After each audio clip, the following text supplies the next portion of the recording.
முதலமைச்சர் செல்வி ஜெயலலிதா தமிழக சட்டமன்ற தேர்தலை முன்னிட்டு காஞ்சிபுரத்தில் அலைக்கடல் என திரண்டிருந்த லட்சக்கணக்கான பொதுமக்கள் மற்றும் அஇஅதிமுக தொண்டர்களிடையே எழுச்சி பேருரையாற்றினார். கடந்த சட்டமன்ற தேர்தலின் போது அஇஅதிமுக தேர்தல் அறிக்கையில் அளிக்கப்பட்ட அனைத்து வாக்குறுதிகளையும் தாம் முழுமையாக நிறைவேற்றி இருப்பதோடு சொல்லாத மேலும் பல மக்கள் நலத் திட்டங்களையும் செயல்படுத்தி மகத்தான சாதனை படைத்திருப்பதாக முதலமைச்சர் செல்வி ஜெயலலிதா பெருமிதத்துடன் தெரிவித்தார்.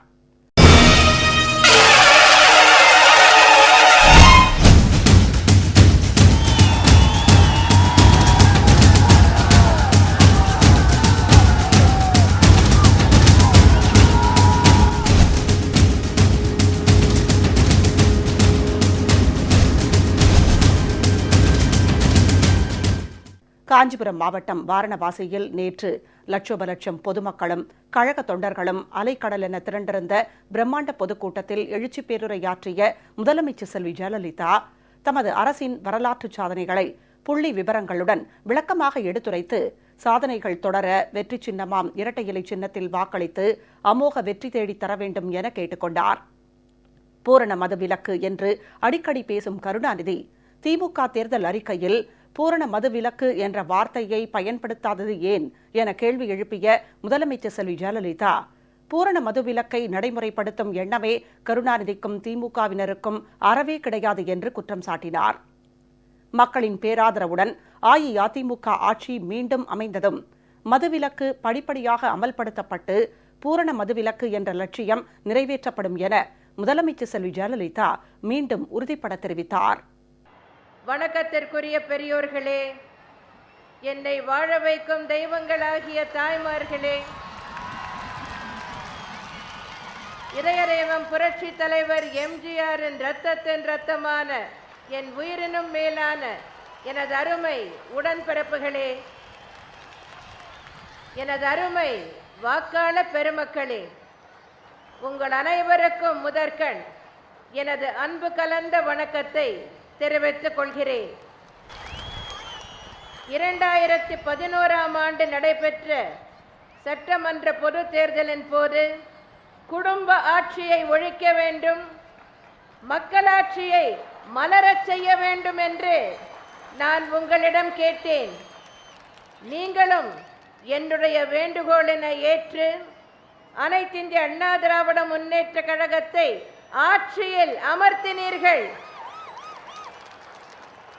உங்களின் அமோக ஆதரவுடன் நான் முதலமைச்சராக பொறுப்பேற்றுக் கொண்டேன். மாற்றம் தந்த உங்கள் வாழ்வில் ஏற்றம் தந்த அரசுதான் எனது தலைமையிலான அனைத்திந்திய அண்ணா திராவிட முன்னேற்ற கழக அரசு.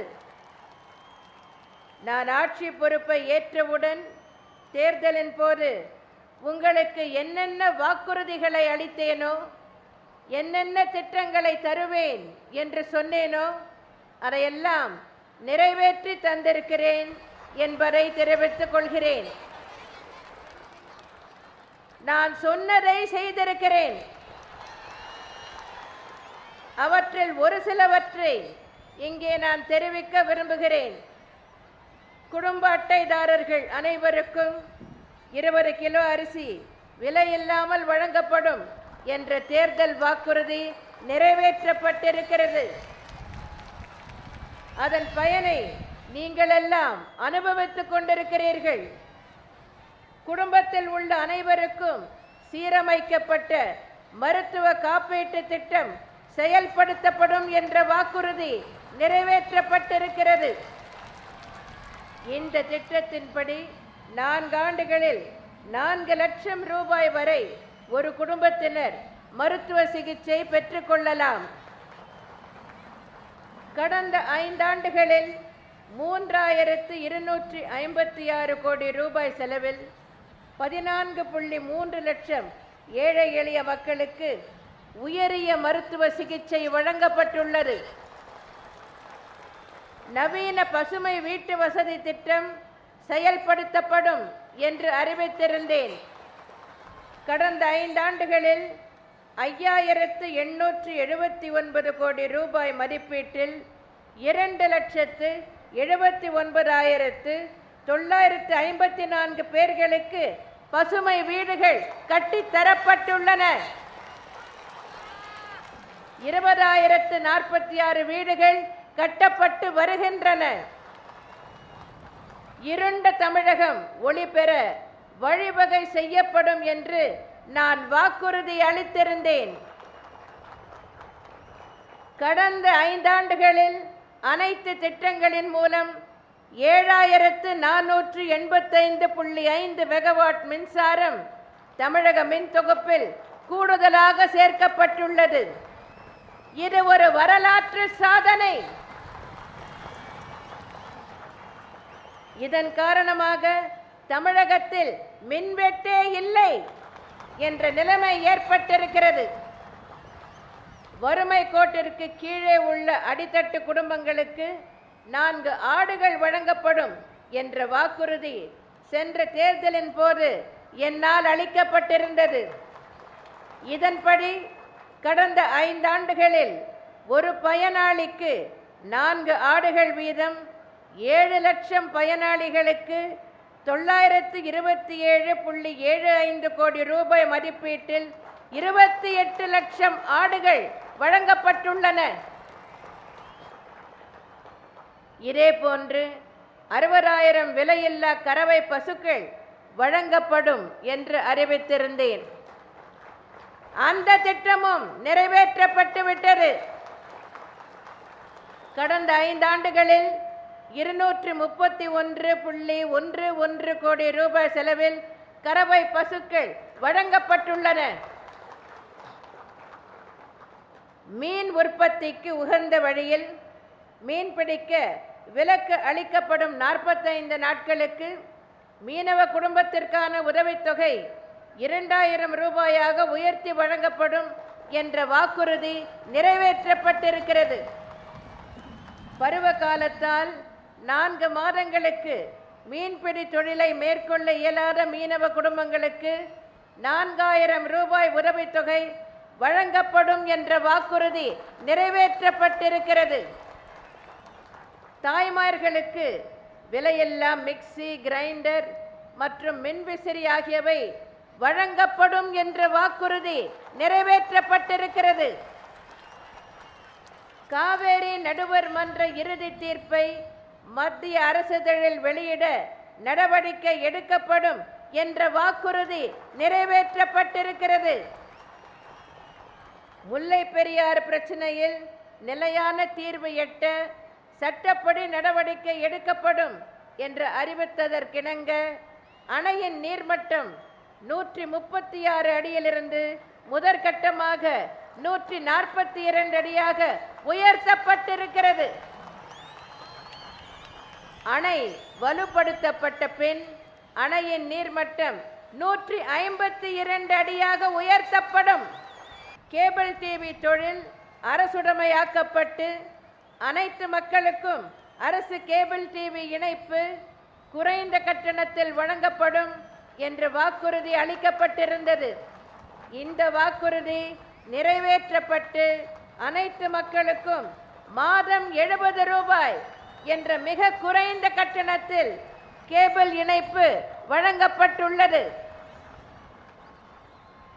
ஏழை பெண்கள் திருமண உதவி திட்டங்களின் கீழ் 25,000 ரூபாய் உதவித்தொகையுடன் தாலிக்கு தங்கம் வழங்கப்படும் என்று பட்டம் மற்றும் பட்டய படிப்பு படித்த பெண்களுக்கு தாலிக்கு தங்கத்துடன் திருமண உதவித்தொகை 50,000 ரூபாயாக உயர்த்தி வழங்கப்படும் என்ற வாக்குறுதி நிறைவேற்றப்பட்டிருக்கிறது. இந்த திட்டத்தின் கீழ் 7,72,643 பெண்களுக்கு 2,537 கோடியே 74 லட்சம் ரூபாய் நிதி உதவியும் 2,844 கிலோ தங்கமும் வழங்கப்பட்டுள்ளது. முதியோர், உடல் ஊனமுற்றோர், கணவனால் கைவிடப்பட்ட பெண்கள் மற்றும் கைம்பெண்களுக்கான மாத உதவித்தொகை 1000 ரூபாயாக உயர்த்தி வழங்கப்படும் என்ற வாக்குறுதி நிறைவேற்றப்பட்டு விட்டது. இவையெல்லாம் நான் செய்வேன் என்று சொன்ன வாக்குறுதிகள் நான் சொன்னதை செய்தேன். இது மட்டுமல்லாமல் சொல்லாத வாக்குறுதிகளும் நிறைவேற்றப்பட்டுள்ளன. இதுவரை சொன்னதை செய்வேன், செய்வதைத்தான் சொல்வேன் என்று சொல்லி வந்தேன்.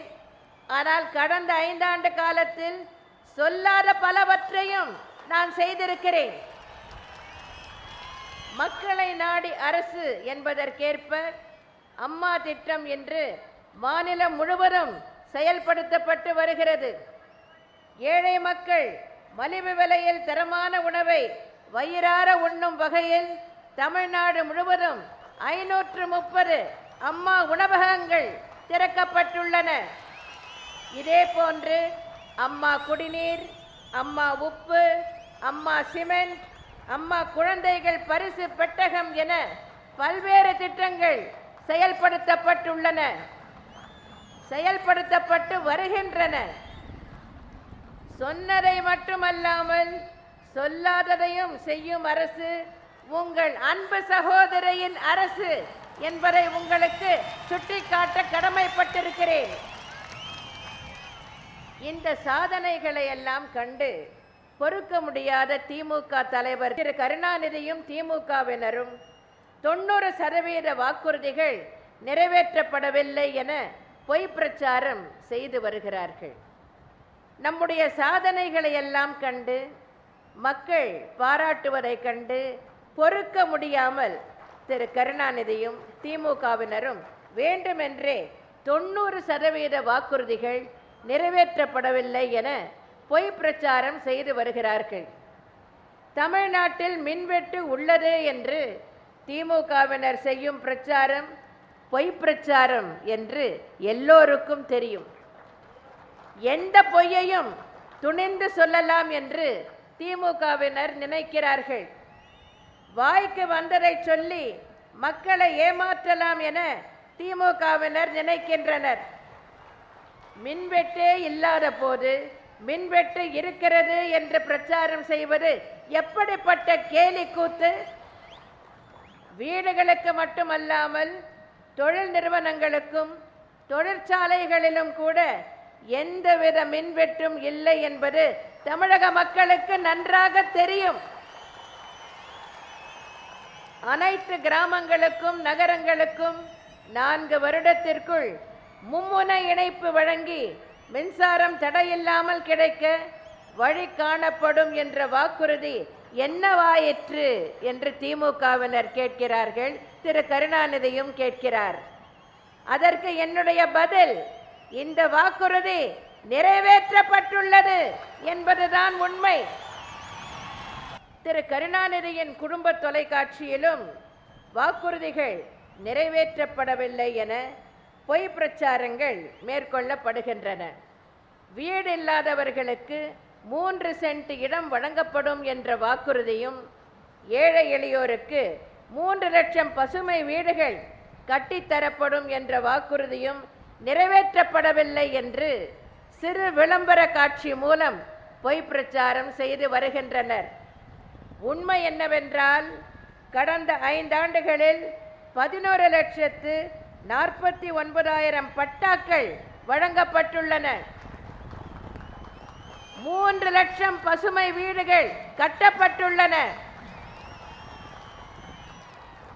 திமுக தனது 2006ஆம் ஆண்டு தேர்தல் அறிக்கையில் அளித்த வாக்குறுதிகளை எல்லாம் நிறைவேற்றிவிட்டதாக திரு கருணாநிதியும் திமுகவினரும் பொய் சொல்லி வருகின்றனர். அதில் நிறைவேற்றப்படாமல் உள்ள பல திட்டங்களில் ஒரு சிலவற்றை மட்டும் இங்கே தெரிவிக்க விரும்புகிறேன். நான் கேட்கிறேன், 55 லட்சம் ஏக்கர் தரிசு நிலங்களை பயன்படுத்தி நிலமற்ற ஒவ்வொரு ஏழை விவசாய குடும்பத்திற்கும் குறைந்தபட்சம் 2 ஏக்கர் நிலம் வீதம் வழங்குவோம் என திமுக வாக்குறுதி அளித்ததா இல்லையா? ஆட்சிக்கு வந்த பின் கழுதை தேய்ந்து கட்டெரும்பான கதையாக கையகல நிலம் வழங்குவோம் என்று தெரிவித்து அதையும் செய்யவில்லையே. ஆற்றுப்படுகையில் 200 மீட்டர் தூரத்திற்கு மேல்தான் பம்பு செட்டுகளுக்கு மின் இணைப்பு தற்போது வழங்கப்பட்டு வருகிறது. அது 100 மீட்டர் தூரம் என குறைக்கப்படும் என்ற வாக்குறுதி நிறைவேற்றப்பட்டதா? நிறைவேற்றப்பட்டிருந்தால் அதே வாக்குறுதி ஏன் இப்போதைய திமுக தேர்தல் அறிக்கையிலும் குறிப்பிடப்பட்டுள்ளது? வேளாண்மைக்கு ஊக்கம் அளிக்கும் வகையில் தேசிய உயிரியல் தொழில்நுட்ப நிறுவனம் தமிழகத்தில் நிறுவப்படும் என்று 2006 திமுக தேர்தல் அறிக்கையில் கொடுக்கப்பட்ட வாக்குறுதி நிறைவேற்றப்பட்டதா? அப்படியெனில் அதே வாக்குறுதி ஏன் தற்போதும் 2016 தேர்தல் அறிக்கையில் கொடுக்கப்பட்டுள்ளது? புன்சை நிலங்களையும் தரிசு நிலங்களையும் முறையான விளைச்சல் நிலங்களாக மாற்றிட நுண்ணிய நீர்பிரி முகடு மேலாண்மை போன்ற புதிய தொழில்நுட்பங்கள் கையாள்வதற்கு வழிவகை காண்போம் என்ற வாக்குறுதி 2006 திமுகவால் கொடுக்கப்பட்டதே. அது நிறைவேற்றப்பட்டதா? அப்படியெனில் ஏன் அதே வாக்குறுதி தற்போதும் கொடுக்கப்பட்டுள்ளது? முல்லை பெரியார் அணையில் 152 அடியாக உயர்த்துவதற்கு நடவடிக்கைகள் மேற்கொள்வோம் என்றும் அது குறித்த உச்சநீதிமன்ற தீர்ப்பை உடனடியாக நடைமுறைப்படுத்த ஆவண செய்வோம் என்றும் 2006 திமுகவின் தேர்தல் அறிக்கையில் வாக்குறுதி அளிக்கப்பட்டதே. அது குறித்து என்ன நடவடிக்கை எடுக்கப்பட்டது? நடவடிக்கை எடுக்காதது மட்டுமல்லாமல் இதற்கு நேர்மாறாக மக்களுக்கு எதிராக நடவடிக்கை எடுக்க துணிந்தவர் திரு கருணாநிதி. தற்போது திமுகவின் தேர்தல் அறிக்கையில் முல்லை பெரியாறு நீர்மட்ட அளவினை 142 அடியாக உயர்த்திட உச்சநீதிமன்றம் அளித்த தீர்ப்பினை முழுமையாக செயல்படுத்திடுமாறு மத்திய அரசை திமுக தொடர்ந்து வலியுறுத்தும் என்று தெரிவிக்கப்பட்டுள்ளது. இதில் தொடர்ந்து வலியுறுத்த என்ன இருக்கிறது? கடந்த 2 ஆண்டுகளாக 142 அடி தண்ணீர் தேக்கப்படுகிறதே. 142 அடி அளவு தண்ணீர் தேக்கினால் போதும் என கூறி தமிழக மக்களுக்கு திமுக தொடர்ந்து துரோகம் இழைக்க வேண்டாம் என கேட்டுக்கொள்கிறேன். அணையின் முழு கொள்ளளவான 152 அடி வரை நீர்மட்டத்தை உயர்த்த வேண்டும் என்பதே எங்கள் லட்சியம்.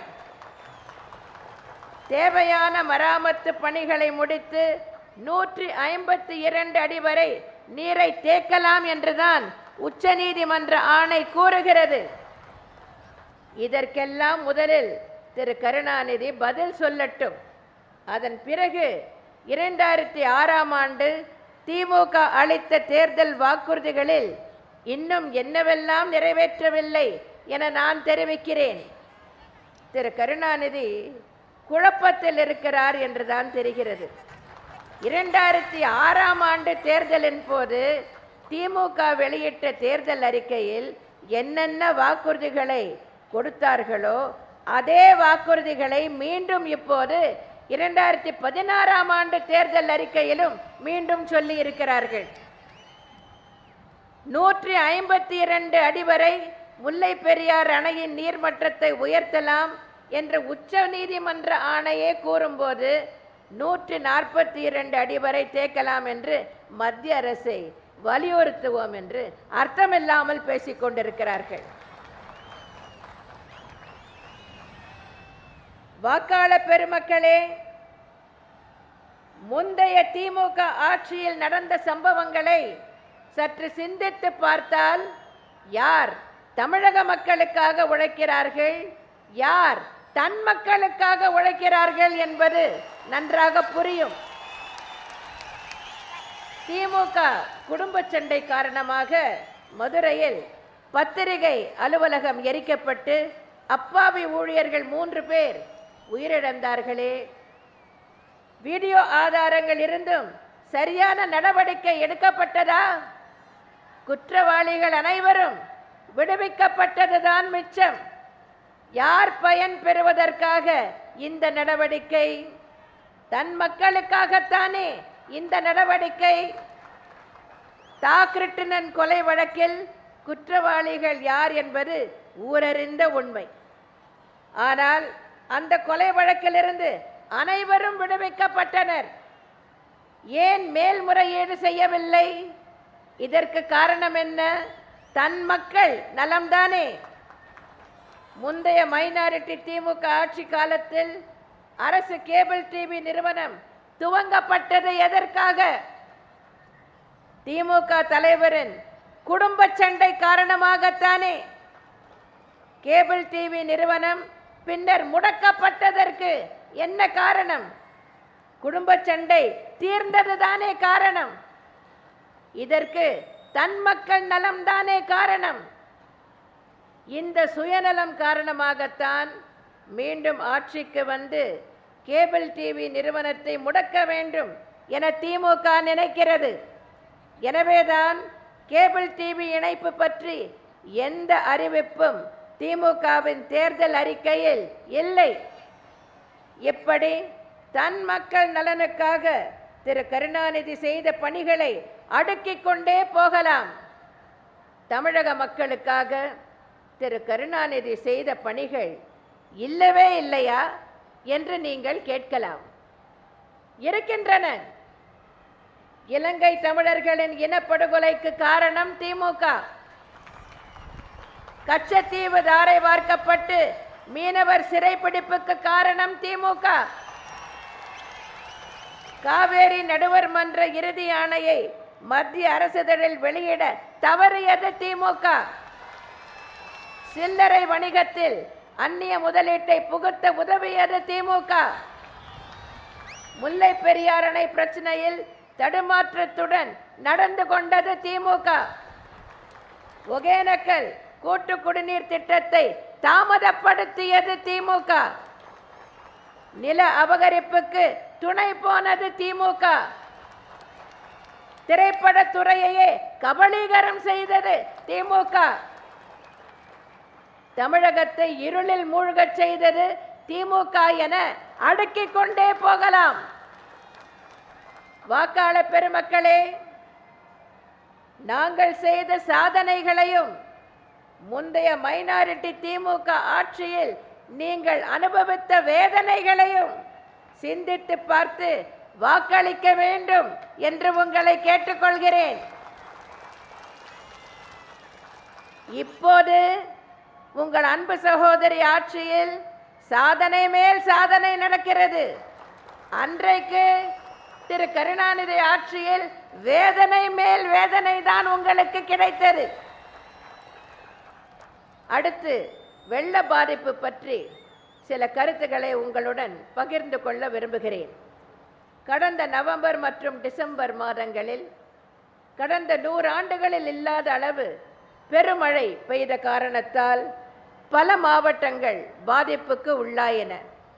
காஞ்சிபுரம் மற்றும் திருவள்ளூர் மாவட்டங்களும் மிகுந்த பாதிப்புக்கு உள்ளாயின. 1/12/2015 அன்று மட்டும் செம்பரம்பாக்கத்தில் 47 சென்டிமீட்டர் மழையும், பொன்னேரியில் 31 சென்டிமீட்டரும், பூந்தமல்லியில் 33 சென்டிமீட்டரும், செங்குன்றத்தில் 32 சென்டிமீட்டரும், தாம்பரத்தில் 49 சென்டிமீட்டரும், திருக்கழுக்குன்றத்தில் 44 சென்டிமீட்டரும், செங்கல்பட்டில் 39 சென்டிமீட்டரும், ஸ்ரீபெரும்புதூரில் 37 சென்டிமீட்டரும், செய்யூரில் 37 சென்டிமீட்டரும், மகாபலிபுரத்தில் 33 சென்டிமீட்டர் என பெருமழை கொட்டி தீர்த்தது. இதன் காரணமாக காஞ்சிபுரம் மற்றும் திருவள்ளூர் மாவட்டங்களில் பல பகுதிகளில் வெள்ளம் சூழ்ந்து பாதிப்புகள் ஏற்பட்டன. அமைச்சர்கள் மற்றும் இந்திய ஆட்சிப்பணி அதிகாரிகள் குழுவை அனுப்பி மீட்பு மற்றும் நிவாரணப் பணிகள் உடனடியாக எடுக்கப்பட்டன.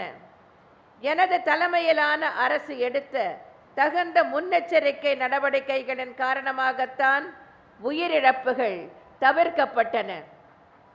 இராணுவத்தினர், பேரிடர் பாதுகாப்பு படையினர் உள்ளிட்ட 80,000த்திற்கும் அதிகமானோர் மீட்பு மற்றும் நிவாரணப் பணிகளில் ஈடுபடுத்தப்பட்டனர். வெள்ளம் சூழ்ந்த பகுதிகளில் இருந்த மக்கள் பாதுகாப்பாக மீட்கப்பட்டு நிவாரண முகாம்களில் தங்க வைக்கப்பட்டனர். வெள்ள பாதிப்பால் குடிசைகளை இழந்த குடும்பங்களுக்கு நிவாரண உதவியாக 10,000 ரூபாய் மற்றும் 10 கிலோ அரிசி, ஒரு வேட்டி மற்றும் ஒரு சேலை, நிரந்தர வீடுகளில் வசித்த பாதிப்புக்குள்ளானவர்களுக்கு 5,000 ரூபாய், 10 கிலோ அரிசி, ஒரு வேட்டி மற்றும் ஒரு சேலை வழங்கப்பட்டன. காஞ்சிபுரம் மாவட்டத்தில் 6,06,198 பேர்களுக்கு 241 கோடியே 73 லட்சம் ரூபாய் அவரவர் வங்கி கணக்குகளில் வரவு வைக்கப்பட்டது. திருவள்ளூர் மாவட்டத்தில் 5,97,826 பேர்களுக்கு 300 கோடியே 63 லட்சம் ரூபாய் அவரவர் வங்கி கணக்குகளில் வரவு வைக்கப்பட்டது. இதுவன்றி இந்த 2 மாவட்டங்களில் ஏற்பட்ட உயிரிழப்பு, பயிரிழப்பு, கால்நடை இழப்பு போன்றவற்றுக்காக 113 கோடி ரூபாய் நிவாரணம் வழங்கப்பட்டுள்ளது. தொழில் முனைவோருக்கு வங்கியிலிருந்து பெறப்பட்ட கடன் தவணையை ஒத்திவைத்தல், மறு கடன் வசதி போன்ற சலுகைகள் வழங்கப்பட்டுள்ளன. மிகச் சிறிய முதலீட்டில் வியாபாரம் செய்யும் சிறு வணிகர்கள், பெட்டிக்கடை நடத்துவோர் ஆகியோருக்கு 5,000 ரூபாய் வட்டி இல்லாமல் கடன் வழங்கும் அம்மா சிறு வணிக கடன் உதவி திட்டம் செயல்படுத்தப்பட்டுள்ளது. இத்திட்டத்தின்படி மொத்தம் 2,22,592 பேர்களுக்கு 111 கோடியே 26 லட்சம் ரூபாய் கடன் வழங்கப்பட்டுள்ளது. வெள்ளம் பாதித்த மாவட்டங்களில் தகுதியான இளைஞர்களுக்கு 25% மூலதன மானியத்துடன் 5 லட்சம் ரூபாய் வரையிலான கடன் வழங்கப்பட்டுள்ளது. வெள்ளத்தால் பழுதான மின்சார மீட்டர்களை எவ்வித கட்டணமும் இல்லாமல் மின்சார வாரியமே மாற்றி கொடுத்துள்ளது. மழை வெள்ளத்தால் பாதித்த பகுதிகளில் சுகாதாரத்தை பேணி காக்க பல்வேறு நடவடிக்கைகள் எடுக்கப்பட்ட காரணத்தால் தான் எந்தவித தொற்று நோயும் ஏற்படவில்லை. வெள்ளத்தால் பாதிக்கப்பட்ட மாணாக்கர்களுக்கு பாடப்புத்தகங்கள், நோட்டு புத்தகங்கள், சீருடைகள் ஆகியவை வழங்கப்பட்டுள்ளன. குடும்ப அட்டை, பட்டா போன்ற ஆவணங்கள் அனைத்துக்கும் கட்டணமின்றி நகல்கள் வழங்கப்பட்டுள்ளன. இது போன்ற பல்வேறு பணிகளை மேற்கொண்டதால் தான் வெள்ள பாதிப்பிலிருந்து மீண்டு மக்கள் இயல்பு வாழ்க்கைக்கு திரும்ப முடிந்தது. எனது அரசு எடுத்த நடவடிக்கைகளை மத்திய அரசின் குழு பாராட்டி உள்ளது. வெள்ள பாதிப்புகளை நேரில் கண்டறிந்து மத்திய அரசுக்கு அறிக்கை சமர்ப்பித்த மத்திய குழு தனது அறிக்கையில் மாநில அரசு இப்பெரும் பாதிப்பை சிறப்பாக கையாண்டுள்ளது என்று தெரிவித்துள்ளது. மாநில அரசும் மக்கள் நல்வாழ்வுத்துறையும் மிகச் சிறந்த பணி புரிந்ததால் தொற்று நோய் எதுவும் ஏற்படவில்லை என நற்சான்றிதழ் வழங்கியுள்ளது மத்திய குழு.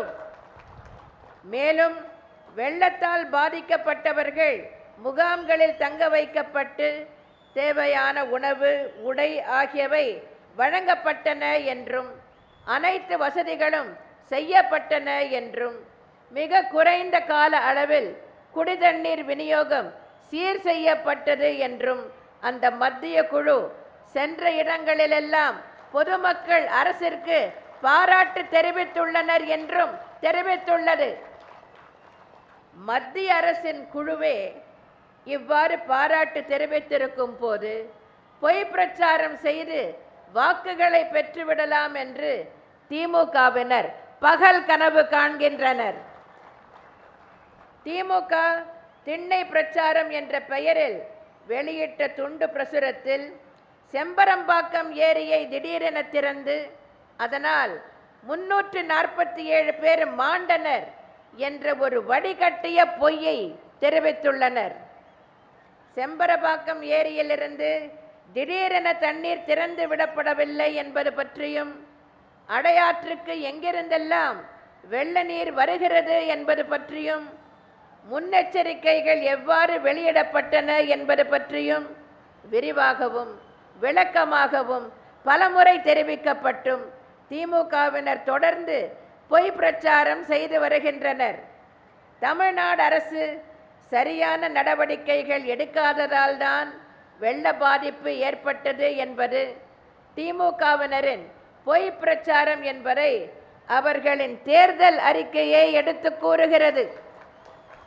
திமுகவின் தேர்தல் அறிக்கையில் சென்னையில் புயல் வெள்ளம் காலங்களில் ஏற்படும் வெள்ளப்பெருக்கை கட்டுப்படுத்தவும், மழைநீர் கால்வாய்கள் போன்ற அமைப்புகளை உருவாக்கி சென்னையை வெள்ளத்திலிருந்து காப்பாற்றும் வகையிலும் வெள்ள தடுப்பு மேலாண்மை குழு ஒன்று அமைக்கப்படும் என்று ஏன் தெரிவிக்க வேண்டும்?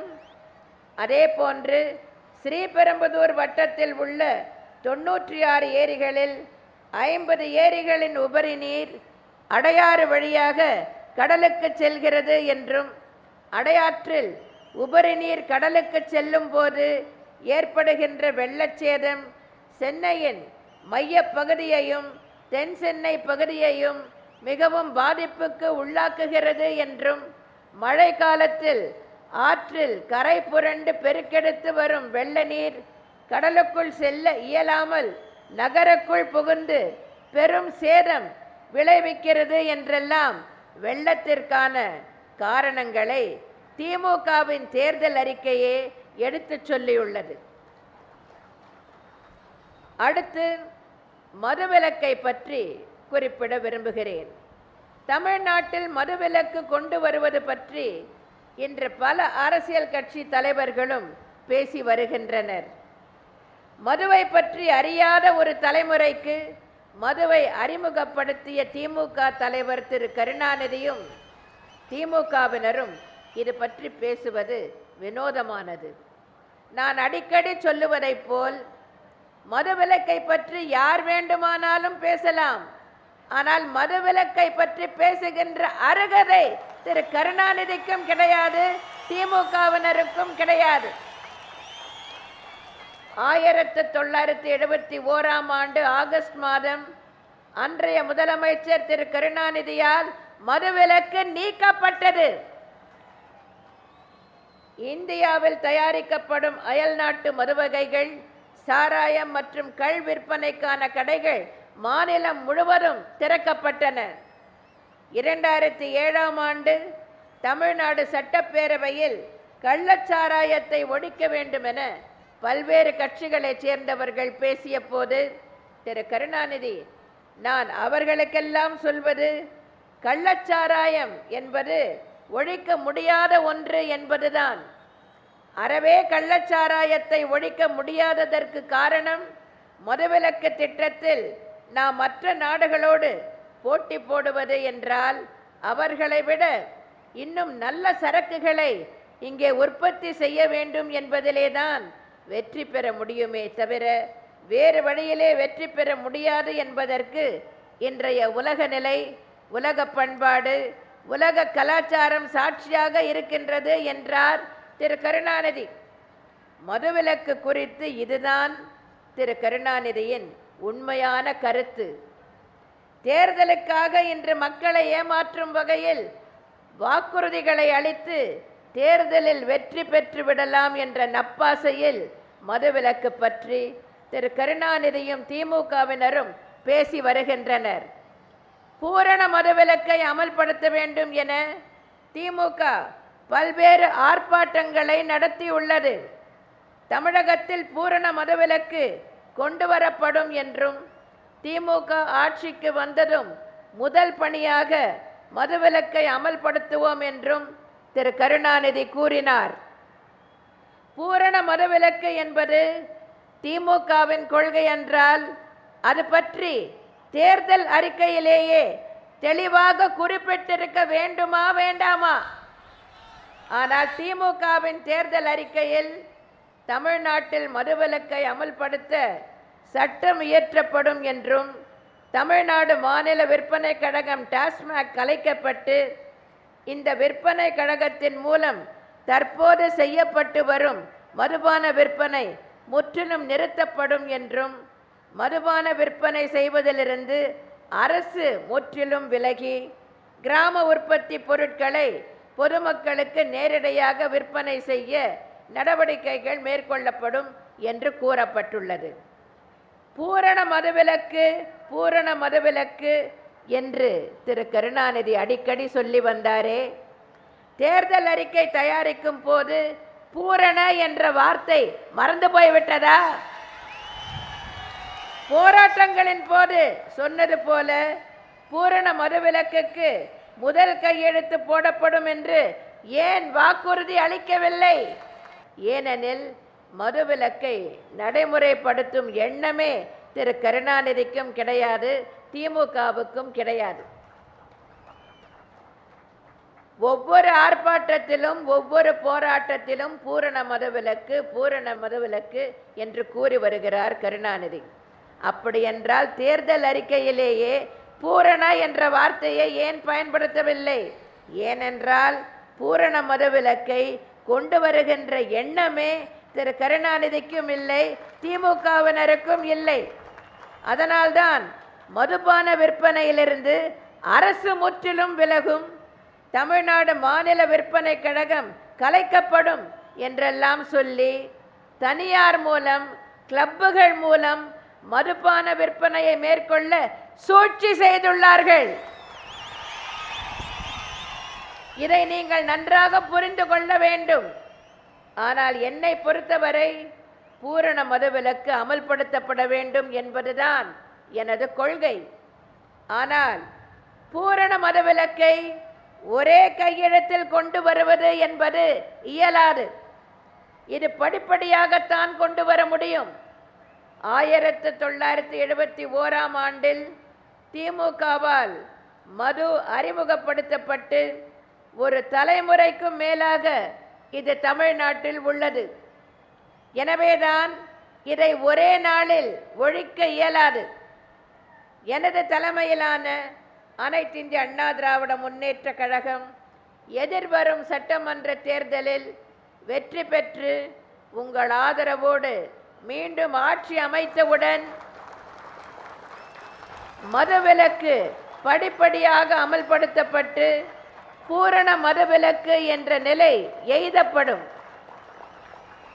முதலில் சில்லறை மதுபான கடைகள் திறந்திருக்கும் நேரம் குறைக்கப்படும், கடைகளின் எண்ணிக்கை குறைக்கப்படும். பின்னர் சில்லறை மதுபான கடைகளுடன் இணைந்த பார்கள் மூடப்படும். குடிப்பழக்கத்திற்கு உள்ளாகி உள்ளோரை மீட்பதற்கான மீட்பு நிலையங்கள் ஏற்படுத்தப்படும். இவை அனைத்தும் செயல்படுத்தப்பட்டு படிப்படியாக பூரண மதுவிலக்கு என்னும் லட்சியத்தை நாம் அடைவோம் என்பதை தெரிவித்துக் கொள்கிறேன். அன்பார்ந்த பொதுமக்களே, தமிழ்நாட்டின் பொருளாதாரத்திலும் தொழில் உற்பத்தியிலும் ஜவுளி தொழில், அதிலும் குறிப்பாக கைத்தறி முக்கிய பங்கு வகிக்கிறது. கைத்தறி துறையை மேம்படுத்தவும் நெசவாளர்கள் வாழ்வு வளம் பெறவும் பல்வேறு திட்டங்களை எனது தலைமையிலான அனைத்து இந்திய அண்ணா திராவிட முன்னேற்ற கழக அரசு செயல்படுத்தி வருகிறது. நெசவாளர்கள் தங்கள் இல்லங்களில் வசதியாக கைத்தறிகளை வைத்து நெசவு தொழில் செய்யும் வகையில் 365 சதுர அடி பரப்பளவில் 2,60,000 ரூபாய் மதிப்பீட்டில் 10,000 சூரிய சக்தியுடன் கூடிய பசுமை வீடுகள் நெசவாளர்களுக்காக கட்டப்பட்டுள்ளன. கைத்தறி நெசவாளர்களின் வேலை பளுவை குறைக்கவும் உற்பத்தியை அதிகரிக்கவும் அதன் மூலம் அவர்கள் கூடுதல் வருவாய் ஈட்டவும் அரை குதிரை திறன் மோட்டார் பொருத்தப்பட்ட 6,000 பெடல் தறிகள் வழங்கப்பட்டுள்ளன. இதேபோன்று நெசவாளர்கள் வருமானத்தை பெருக்கும் வகையில் மின் மோட்டார் பொருத்திய தார் சுற்றும் எந்திரங்கள் 25,000 நெசவாளர்களுக்கு வழங்கப்பட்டுள்ளன. கைத்தறி நெசவாளர் கூட்டுறவு சங்கங்களுக்கு மின்சார பாவு சுற்றும் இயந்திரங்கள் வழங்கப்பட்டுள்ளன. பட்டு தொழிலில் ஈடுபட்டுள்ள நெசவாளர்களின் வேலை பளுவை குறைத்து உற்பத்தியை அதிகரிக்கும் பொருட்டு ஜக்கார்டு பெட்டி, மின் மோட்டார் பொருத்திய தார் சுற்றும் இயந்திரங்கள் ஆகியவை நெசவாளர் கூட்டுறவு சங்கங்களுக்கு வழங்கப்பட்டுள்ளன. நெசவாளர்கள் தொழில் முதலீடு மற்றும் நடைமுறை மூலதன கடன் பெறும் வகையில் நெசவாளர்களுக்கான கடன் அட்டை வழங்கும் திட்டம் 2012-2013 ஆண்டு முதல் செயல்படுத்தப்பட்டு வருகிறது. இதன் மூலம் நெசவாளர்கள் 2 லட்சம் ரூபாய் வரை கடன் பெற இயலும். வட்டியில் 3% மானியம் வழங்கப்படுகிறது. தமிழ்நாடு கூட்டுறவு கைத்தறிவின் நெசவாளர் முதியோர் ஓய்வூதிய திட்டத்தின் கீழ் கைத்தறி நெசவாளர்களுக்கு வழங்கப்பட்டு வந்த முதியோர் மாத ஓய்வூதியம் 400 ரூபாயிலிருந்து 1000 ரூபாயாக 2012 முதல் எனது தலைமையிலான அனைத்து இந்திய அண்ணா திராவிட முன்னேற்ற கழக அரசு உயர்த்தி வழங்கி வருகிறது. அதேபோல் குடும்ப ஓய்வூதியம் 550 ரூபாயிலிருந்து 1000 ரூபாயாக உயர்த்தப்பட்டுள்ளது. கைத்தறி நெசவாளர் சேமிப்பு திட்டத்தின் கீழ் நெசவாளர் ஈட்டிய கூலியில் 4% மத்திய அரசு 2007 வரை தனது பங்காக வழங்கி வந்தது. அதன் பின்னர் இந்த திட்டத்தை மத்திய அரசு நிறுத்திவிட்டது. எனவே 2012 ஆண்டு முதல் எனது தலைமையிலான அரசு மாநில அரசு வழங்கும் பங்கினை 4%-லிருந்து 8% உயர்த்தி வழங்கி வருகிறது. கைத்தறி நெசவாளர் சங்கங்களுக்கு மானியம் உடனுக்குடன் கிடைக்கும் வகையில் காலாண்டு அடிப்படையில் வழங்கப்பட்டு வந்த வட்டி மானியத்தை 2012 ஆண்டு முதல் மாதந்தோறும் எனது அரசு வழங்கி வருகிறது. நெசவாளர்களுக்கான காப்பீட்டு திட்டம் செயல்படுத்தப்பட்டு வருகிறது. கைத்தறி நெசவாளர்களுக்கு 2 மாதங்களுக்கு 100 யூனிட் அளவுக்கும், விசைத்தறி நெசவாளர்களுக்கு 500 யூனிட் அளவுக்கும் கட்டணம் இல்லாமல் மின்சாரம் வழங்கப்படுகிறது. அதிக உற்பத்தியும் விற்பனையும் செய்யும் நெசவாளர் ஒருவருக்கு 1 லட்சம் ரூபாய் பரிசு வழங்கும் திட்டம் 2013 ஆண்டு முதல் செயல்படுத்தப்பட்டு வருகிறது. கைத்தறி துறைக்கும் நெசவாளர்களுக்கும் பல்வேறு முன்னோடி திட்டங்களை செயல்படுத்திய காரணத்தினால்தான் 1161 கைத்தறி நெசவாளர் கூட்டுறவு சங்கங்களில் 946 சங்கங்கள் லாபத்தில் இயங்கி வருகின்றன. பொதுமக்களே, மக்களால் நான், மக்களுக்காகவே நான் என்ற தாரக மந்திரத்தை கடைபிடித்து நான் பணியாற்றி வருகிறேன். உங்களால் நான், உங்களுக்காகவே நான் என்ற அடிப்படையில் தான் எனது பொது வாழ்வு அமைந்திருக்கிறது.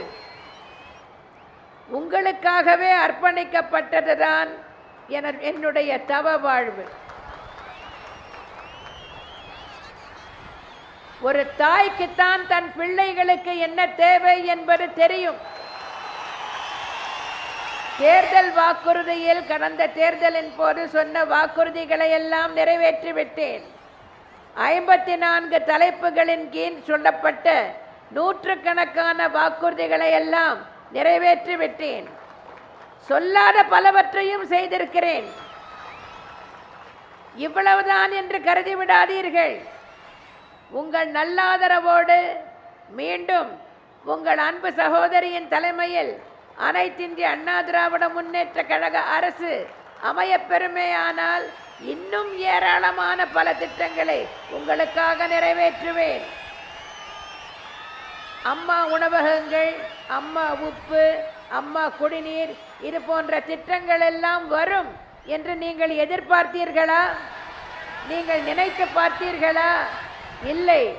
ஆனால் ஒவ்வொரு நாளும் என் மக்களுக்காக என்ன நன்மையை செய்யலாம் என்று யோசித்து யோசித்து புதிய புதிய திட்டங்களை நான் செயல்படுத்தி வருகிறேன். அதைப் போலவே இன்னும் வருங்காலத்திலும் உங்களுக்கு என்ன செய்ய வேண்டும் என்பது எனக்கு தெரியும். பிள்ளைகளுக்கு என்ன தேவை என்பது தாய்க்கு தெரியும். பிள்ளைகளுக்கு என்ன தேவை, அதை எப்போது வழங்க வேண்டும் என்பதும் தாய்க்குத்தான் தெரியும். அதுபோல் நீங்கள் கற்பனை கூட செய்து பார்க்க முடியாத இன்னும் பல திட்டங்களை உங்களுக்காக நிறைவேற்றுவேன் என்ற வாக்குறுதியை அளிக்கிறேன். வாக்காளர் பெருமக்களே, உண்மை எப்படி நம்பிக்கையை கொடுக்கிறதோ, உழைப்பு எப்படி வசதியை கொடுக்கிறதோ, திறமை எப்படி வெற்றியை கொடுக்கிறதோ, அதுபோல எனது ஆட்சி உங்களுக்கு வசந்தத்தை கொடுத்திருக்கிறது.